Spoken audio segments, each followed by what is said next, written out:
There is one thing many of us end up struggling with, and that is binge eating. Binge is not always about the quantity. Sometimes it can be the speed at which you do it. Sometimes it is the intention.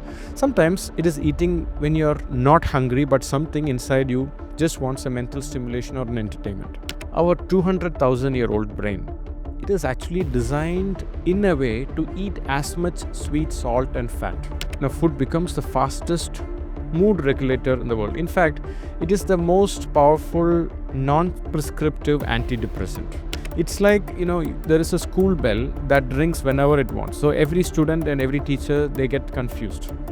And your stomach reacts the same way. And this confusion of irregular timing of when you are going to have the hunger or suddenly it comes out as cravings, this confusion is also a big contributor.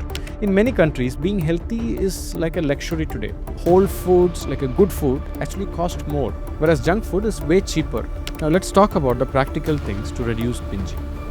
As we step into the festive season filled with celebrations, gatherings, and indulgence, many of us quietly struggle with one recurring pattern, that is the binge eating. In today's episode, we gently decode what binging really is and why it happens, and why it's not a failure of willpower but a mix of biology, stress, and environment. Through the lens of modern science and Ayurveda, we will explore cravings, digestion, and simple practical ways to enjoy the season without guilt while staying connected to your body and mind. Hope you enjoyed this episode. A very warm welcome to all of you to the Ayurvedic Healing and Beyond podcast. This is your host, Dr. Vignesh Devraj. As we move into the festive season, whether it's Christmas, New Year, or depending on where you live, there could be some carnival or some party or some celebration that is happening in your city or town. Now, in these situations, there is one thing many of us end up struggling with, and that is binge eating. Eating more than what we could and eating the wrong things at the wrong time. And later, we wonder, why did I do that again? And that too with a lot of guilt. Now, let's demystify this word binge. Now, we hear it quite often, like binge eating, even binge drinking, binge watching. Now we have this word binge scrolling. Now, what does the word binge actually mean? The word binge simply means doing something in a short period of time in a way that feels very excessive. And that is to the point where you later look back and think, how on earth did I end up consuming so much? Now, it is that moment where you lose track of time and then suddenly realize, oh my God, this was way too much. More than what my body or mind genuinely wanted. Now, in the context of food, a binge is usually when you eat fast with a sense of urgency, often reaching for foods that satisfy a craving rather than foods that actually nourish and satiate your hunger. Now, after that moment passes, there could be a lot of guilt or even regret. Now, not because you are weak, but because something inside you was seeking that distraction or comfort, and it is not about nutrition. See, a binge is not always about the quantity. Sometimes it can be the speed at which you do it. Sometimes it is the intention. Sometimes it is eating when you're not hungry, but something inside you just wants a mental stimulation or an entertainment.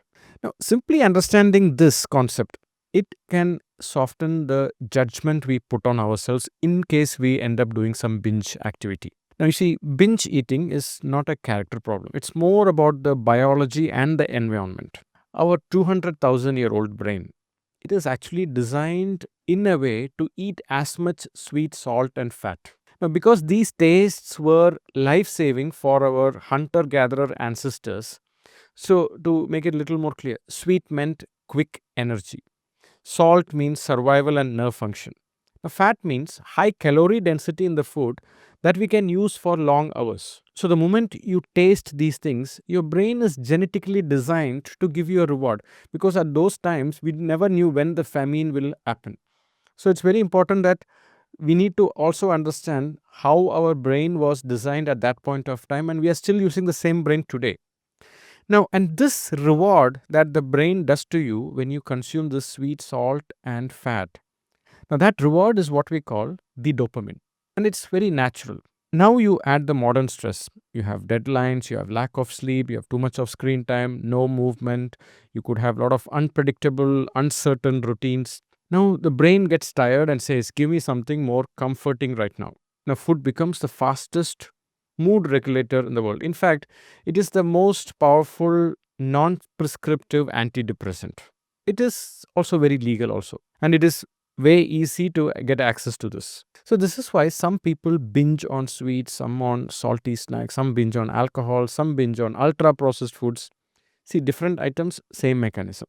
Now, when you look at it from the Ayurvedic perspective, there is this concept called Vishamagni. Now, this is when your digestion becomes irregular and your hunger signals gets confused. Sometimes you feel starving at late at night. Sometimes you're not hungry during the regular lunch hours. It's like, there is a school bell that rings whenever it wants. So every student and every teacher, they get confused. And your stomach reacts the same way. And this confusion of irregular timing of when you are going to have the hunger or suddenly it comes out as cravings, this confusion is also a big contributor, and this is what we call as Vishamagni. So here we need to understand the difference between hunger and cravings. You see, the hunger, it grows very slowly. You can eat any simple wholesome food and feel satisfied. Whereas on the other hand, cravings hit suddenly. It comes with a lot of urgency and they want only one specific thing. Sometimes it's like chips or chocolate or something very fried and heavy, or sometimes ultra processed. You see, one simple test is ask yourself, if I'm hungry, would I eat a bowl of steamed vegetables or something which is very plain and nourishing meal? And if your mind says yes, that's really fine, and that means it's a hunger. And if your mind says no, I want that one particular thing which could be salty or sweety or very fried and crunchy, that is craving. See, hunger is your body is asking for energy. On the other hand, craving is your mind asking for entertainment or a stimulation, usually to distract yourself from some underlying pseudo stress. Now, something important about today's world. Now, fast forward, let's come to today's realistic world. We live in an environment where access to unhealthy, addictive food is far easier than having access to healthy food. In many countries, being healthy is like a luxury today. Whole foods, like a good food, actually cost more, whereas junk food is way cheaper. And people struggling financially have more exposure and access to cheap ultra processed food. This is why obesity rises in lower income groups today in many parts of the world. And not because they lack discipline, but because the environment pushes them in that direction. Unhealthy food is everywhere. There is no friction, no barrier. You walk a few steps and a sugary or a salty food is available. Now, if you want to improve your eating habits, I highly recommend this book. And I personally used it for my own self, and also it also helped me to design how we serve food in Sitaram. And the name of that book is Mindless Eating. We actually use many of the ideas from this book to design how we serve food at all our Sitaram retreats.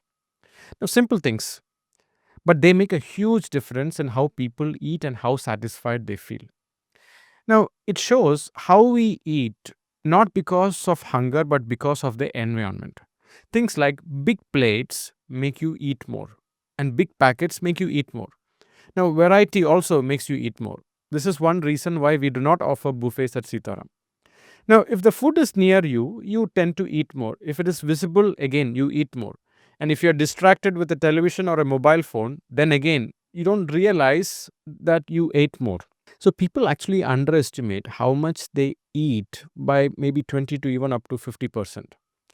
So out of sight, out of mind is one of the simplest tools.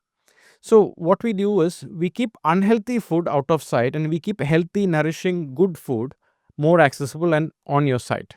Now let's look at the next part, that is the timing of when you eat. A big reason many people binge today is also because they don't eat enough wholesome food during the whole day. See, sometimes they skip breakfast, sometimes they eat lunch too late. And when you do that, your body hits a strong hunger pang. Now, if at that exact moment, let's say you have that hunger pang, you skipped your breakfast or lunch, and you are having a very strong hunger pang. And at that point of time, you have access to unhealthy junk food, and you're tired, and maybe you're stressed as well. Now, this becomes a perfect recipe that will make you binge. Now, this is not because you're weak, but because your biology and your environment triggered you and forced you to end up succumbing to that surrounding. Now, another issue is meals that lack proper protein or healthy fats or the right micronutrient levels. You see, when your body doesn't get what it needs, it goes into a kind of panic mode and starts seeking fast, high calorie comfort foods later in that day. So that's why I always tell, it is good if you eat 3 to 4 balanced meals, and that makes a big difference in helping you to prevent any binging type of habits. And when you eat the right amount of proteins, you will feel full and more stable. And when you eat the right amount of healthy fats, again, it'll stabilize your mood. And making sure that there is enough fiber in your food so that your digestion and the elimination is also proper, and making sure the micronutrients is also on the right ratio. So this makes sure your energy is stable throughout the day. When your nutrition and your rhythm of and the routine of the day is missing any of this, that is when the cravings will come and it'll overpower you and you will just succumb to these triggers. Now let's talk about the practical things to reduce binging. Now the first thing is the awareness. See, the moment the urge comes, say to yourself, this is a craving for comfort or some mental stimulation or an entertainment, and not for the hunger to satisfy my hunger needs. Now, the moment you make yourself aware of this and you tell this statement, there is a space that happens. And that space will help you to control to a great extent. Now, the second part is bringing portion control. Use smaller plates. Your brain feels satisfied much quicker. And make it difficult for yourself to get unhealthy food.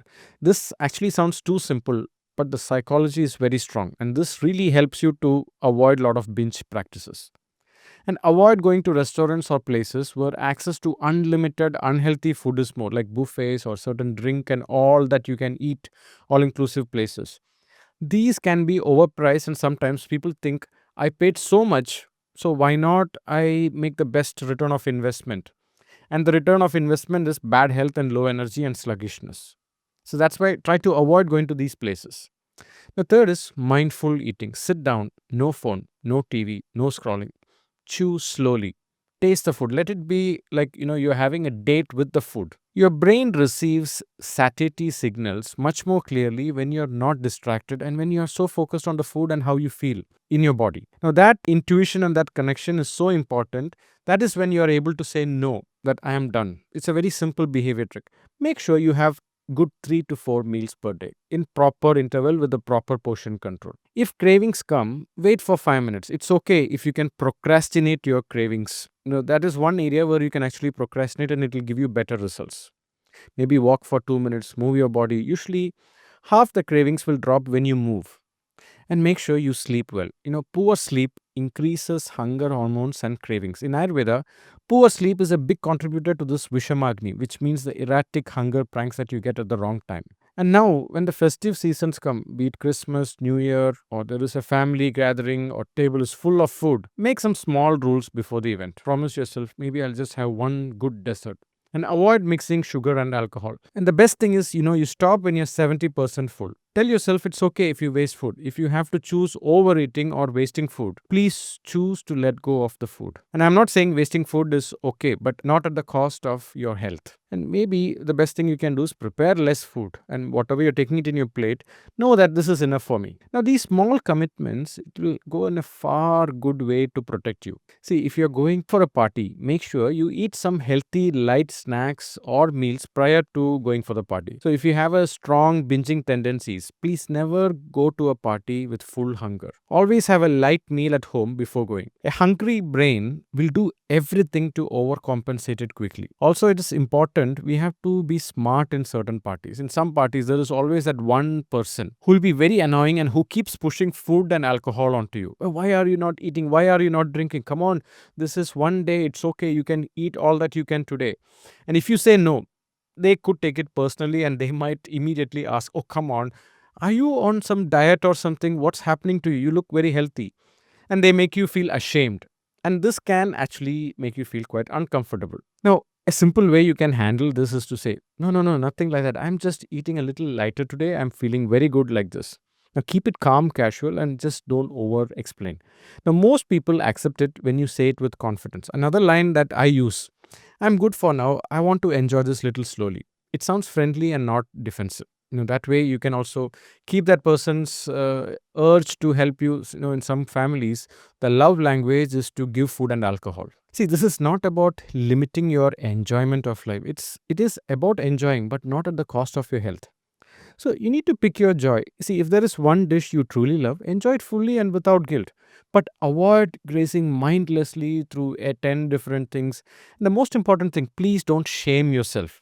In case you end up having an overindulgence, it's okay. Self shaming only can trigger it and you end up binging more. See, you're not a robot. You are a person with emotions and cravings and hunger. Some days it can be very perfect, some days it will not be. You might go completely all out. But what matters is the awareness and making sure you are taking those little progress. And we are not asking for perfection. See, when you follow these steps consistently, you will notice the urge to binge slowly will reduce and you will feel lighter and healthier. And you practice this over a period of 6 months, then you say that, oh, actually, I have a good willpower. And what is happening here is it's not just your willpower. Slowly, you realized I should stop exposing myself to the environment where I don't have to use my willpower at all. That way, it will help you to protect yourself. In that way, you feel much more healthier, you feel confident about yourself. And this is the way that you protect yourself at the same time. You enjoy, but not at the cost of your health. If you are someone struggles with severe binge cycles or emotional eating or distress, please share this episode. And please remember, this is not a replacement for therapy or medical advice. This is for awareness. Thank you for listening. Please do take care of yourself.